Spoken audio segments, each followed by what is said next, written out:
I was in Saudi Arabia for the Andy Ruiz fight. Over there, you didn't even want to mention the possibility of fighting Deontay Wilder or Tyson Fury. You said you've got business to do. You handled that business. Those questions aren't going to come now about Deontay Wilder or Tyson Fury. What is the real likelihood of you fighting any of those guys back end of 2020 or early 2021? We've had meetings, so that same meeting with the U6 manager, after that we had another meeting potentially to kind of put an offer in place to solidify that fight before they've even had their fight and I've even had my next fight, providing we both win. I think for a reason everyone wants Wilder to win, because that's the fight everyone wants to see. So Wilder's got a big right hand, I've got a great left hand. So it's going to be a matchup of a great boxing match, and that's the one that everyone wants to see. So we had a meeting about that. It's a great potential. I heard they have a third fight lined up towards the end of the year, but what we have to do is throw a curveball in there, something that gets Wilder's attention, providing he wins, that he'll think to himself, you know what, even though I do have this rematch clause, I'm going to see how I can manipulate my contract and get out of it and fight for the undisputed championship of the world. Tyson Fury said some things about you, as Tyson Fury always does. He said if you were to fight Deontay Wilder, that fight ends in 2 rounds, you'll get knocked out. What do you make of that opinion, from Tyson Fury? That's the same man that betted on Charles Martin to beat me, Joseph Parker to beat me. So the first time I would have listened. The second, third and fourth time you get it wrong, you start realising that he's a bit of a waffler. So Tyson Fury just doing what Tyson Fury does. He even said that he spoke to McGregor on the phone, and that was a lie as well. So what can we believe when it comes to Tyson Fury these days? All right, final question. Tyson Fury also said that before he retires, that he will fight you, he'll fight Wilder, he'll fight Dillian White. Did you believe any of this? That's what I'm talking about. That's the talk I respect. That's boxing talk, straight to the point, and that's what I'm about. So the doors are open. Firstly, good luck for your fight in February. We're wishing you well. Bring the belts back here. And then imagine having that fight in Tottenham as well. That would be phenomenal. So that's why I'm supporting Fury, because I think, imagine like the local kids, right? Locally that are down Tottenham or whatnot, being able to watch the undisputed championship of the world on their doorstep. They've got to catch a little Uber or a little taxi down the road or ride their pedal bike to the stadium. How unbelievable would that be? So that's why I'd love it to be here in the UK. So good luck to him. I'm wishing him well. Good luck to you as well, Anthony Joshua. Thanks for talking to Guy Sports.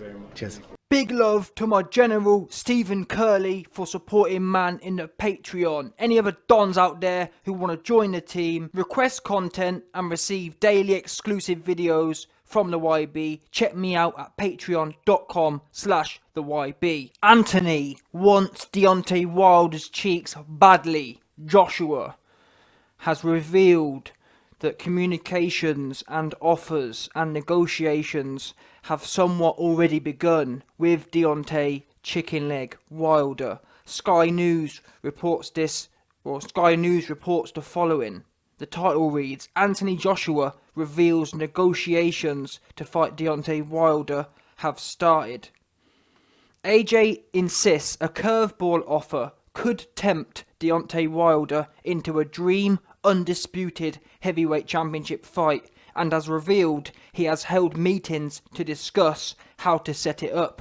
WBC champion Deontay Wilder will face Tyson Pillowfist Fury in a rematch on February 22nd, while AJ will defend his newly regained IBF, WBA and WBO titles against either Kubrat Too Stiff Pulev or Alexander Too Skinny Too Small Usyk, whose representatives he met for negotiations last week.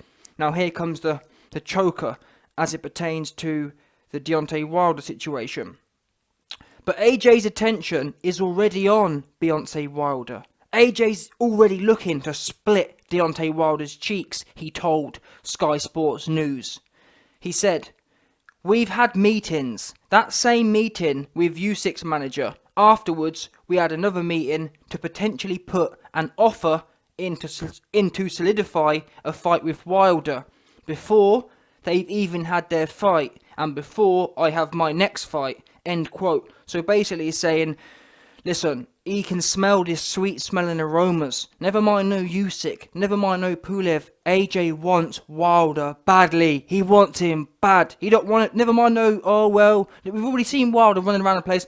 Oh man, I've got fast booked and I'm busy. We're going on our way and You're going on your way. Do you remember that? Do you remember when AJ was, just before June 1st, AJ was sticking it on Wilder and he said, and then all of a sudden, out of nowhere, Wilder and Fury, and Wilder started posting about, oh, I'm fighting Ortiz and oh, I'm fighting... Do you remember that? Yeah? AJ stuck it on Wilder and toot, all of a sudden, we started hearing about how, Wilder versus Fury 4's booked and Wilder versus Ortiz 6 booked. All of these fights all of a sudden started being booked. And then, from that point, the fights weren't even announced for another year. Do you remember that? Let me make sure you remember. Around May 29th, 2019, yeah, AJ was looking to get in there with Wilder. Do you remember? He was literally begging it to sit down with Wilder and or Fury. And as soon as he put that message out, Wilder started coming out talking about, oh, I'm fighting Fury and oh, we're going our own way and we've got our own plans. And now what happens? When was the Wilder vs Fury 2 fight booked? Wilder was plugging it and begging it on social media back in May. It's only literally just been made. Wilder vs Fury 2 literally got made a month ago. Wow. So you got to sit there and think, wait a minute, Mr. Wilder, the reason you said you couldn't meet AJ back in May was because you had the Fury fight booked. You might have just booked that fight. So what have you been doing for the last 6 months? As it happened, it worked out alright because AJ obviously lost to Ruiz, but still, I'm telling you now, don't know and get your hopes up, because this whole Wilder versus AJ situation, unfortunately for us fight fans, has never been about AJ's willingness. We can read here about AJ saying, yeah, I'm putting an offer in and oh, we're going to throw a curveball and oh, I'm going to send an offer before Wilder fights Fury for the second time. That don't matter, boss man. I hate to break it to you. This was never about your willingness or your propensity to make the fight with Wilder. And that's why I'm skeptical, because I want to start seeing Wilder's team be proactive. As soon as I see Wilder doing these kind of funky stuff, look, you see how desperate AJ is for this fight? He's sitting there talking about, oh, I'm going to throw a curveball and we're going to do this. AJ's trying to think of all these deep, inventive ways. Yeah? AJ's trying to hack into the 10th dimension. This is what you got to do. When the only way to get Wilder to fight, you're going to have to start learning how to hack reality, yeah? And until AJ can control the atoms in Wilder's body, it's not going to happen, yeah? That's the only way it's going to... That's why you hear AJ talking that mad talk here. Oh, I'm going to have to throw a curveball. And do you know how bad it is that you've got a heavyweight unified champion having to talk about throwing curveballs to get his opponent in the ring? No, Wilder, just man up about curveball. This is where we're at now. We're at a point where the unified champion has to try and think of all these complex ways just to get Wilder in the sheets. He don't want it. And like, to be honest with you, I can't really blame Wilder, because would you, of all the people on this earth, who would be the last person you'd want your cheeks busted by? Probably AJ, isn't it? Is it not? And now, all of us UK fans and all of us AJ fans, we get on at Wilder a lot, but you've really got, I've learned this, I'm feeling much more merciful in the last few days, because I took a step back from my own mind and I started thinking to myself, you know what, YB, what? We know Wilder's shook, but really start thinking about it now. Would you, out of all the people, of all the things you can do in your life, what would probably be the very last one on your list? It probably would be AJ busting my cheek. So with that in mind, if us people, if fighting AJ, if having our cheeks busted by AJ is the very last thing on our list to do in life, do you not think it's going to be the very last thing on Wilder's list as well? And never mind what we think, we know it, yeah? That's why, when AJ's sitting here trying to throw curveballs and whatnot, trying to think of all these crazy, inventive and creative ways, as if $100 million wasn't creative enough to get Wilder in the ring, that's why he's interested. When AJ offered 50-50, when AJ offered $120 million, Wilder said, oh man, well, we got plans and I gotta fight Adam Kalinowski and Luis Ortiz and then when people say, Wilder, what do you mean Ortiz? What do you mean Kalinowski? He says, oh man, I gave you Bermain Stavern. I gave you Luis Ortiz. I gave you Chris Ariola. Why have I always got to fight the hard fights? I've given you high risk, low reward fights. Wow, that's what he comes up with, no joke. Wilder quotes Bermain Stavern and Luis Ortiz as reasons why, even if, let's assume for a minute, let's assume they was wicked fighters, yeah? Let's assume Bermain Stavern and Luis Ortiz was wicked fighters. You're right, Wilder. You fought some wicked fights. What's stopping you fight more wicked fights? Yeah?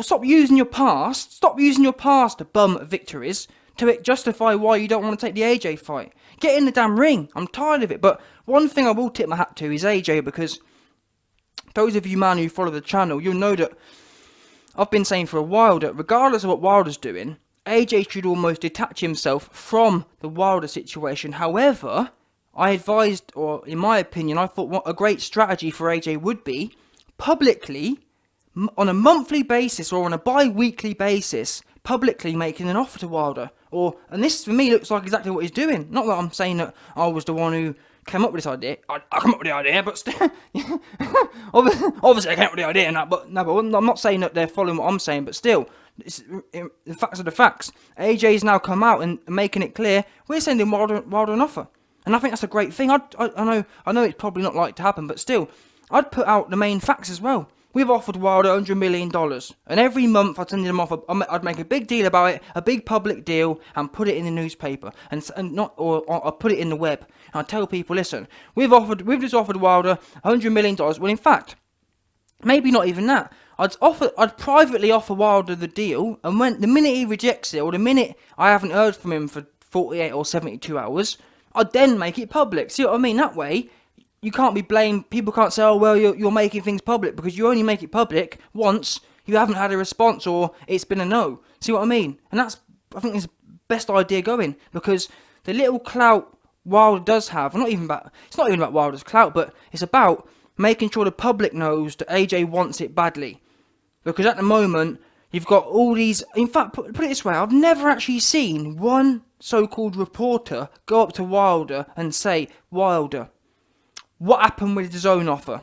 What happened with this? What happened with... No one does that. But yeah, you got all these goofy people from everywhere else seconds out. I've no word of a lie. You hear people saying to AJ, oh, AJ, why can't this... Oh, AJ, why can't 50-50 happen? Oh, AJ, why can't this happen? No word of a lie. I've reported on it myself. You got all these people like Ness and that coming up and making a... It's crazy. Whereas as it stands today... You've still even got people talking about the $50 million deal, that sort of crap going on. We've moved on since then. Even if the $50 million was real, fine. But since then, Wilder's sent no offers.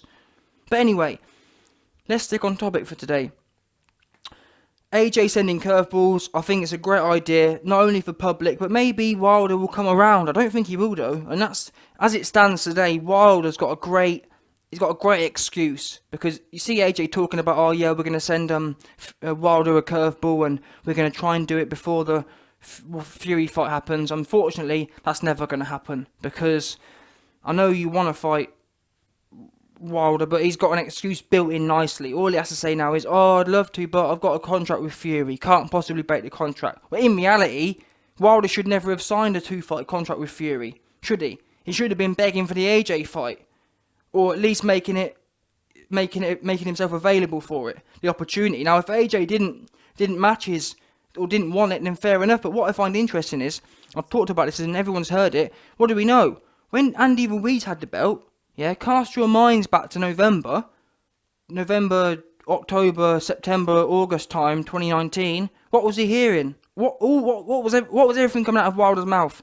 Oh man, I want to fight Andy Ruiz, and we're going to sell 3 million pay-per-view bars, and I'm going to fight Andy Ruiz. He was begging it hard. We weren't never mentioning AJ's name, but when it came to the unification, he was all over it. No word of a lie. In fact, that's a great idea. I reminded myself, I'm going to do a video in the next few days and report on when Wilder said that he would, if Andy Ruiz beats AJ in the rematch, he's going to cancel the Fury fight and get Andy Ruiz straight in there. I'm going to talk about that and contrast it. Isn't it interesting that he was desperate, he was prepared to sack the Fury fight off, and rightly so, to fight Ruiz, but now, he don't want it, he's not, you know what I mean? He's not finding that weird. Why is it you were begging to fight Ruiz, but you don't want no parts of AJ? It's odd behaviour. Anyway, before I go, I've missed quite a lot of AJ's quotes here, but let me finish it off. So, AJ's attention is already on Wilder, he told Sky Sports. AJ said, quote, we've had meetings. The same meeting with U6 manager. Afterwards, we had another meeting to potentially put an offer in to solidify a fight with Wilder. before they've even had their fight with Fury, and before I have my fight with Pulev. He goes on. Everyone wants to see Wilder win, because a fight with me is what everyone wants to see. Wilder has a great right hand. I have a great left hand. It's a great boxing match. We had a meeting about that. It has great potential. I heard Wilder and Fury have a third fight lined up towards the end of the year, but we have to throw a curveball in there. Something that gets Wilder's attention, providing he wins, so that he thinks to himself, even though I have a rematch clause, I'll see how I can manipulate my contract, get out of it, and fight for the undisputed championship. So you've heard more of that kind of stuff there, but listen, like I said, AJ's thinking too optimistically, but still, this might just be about this might just be AJ might just be putting on a show here, i.e., he knows full well Wilder ain't gonna take it. Let's get it real now. When Wilder has no fight booked, in fact, when AJ has no fight booked, you don't hear a peep out of Wilder. For example, what do we know? AJ since December 7th has had no fight booked. Have you heard Wilder mention anything about it?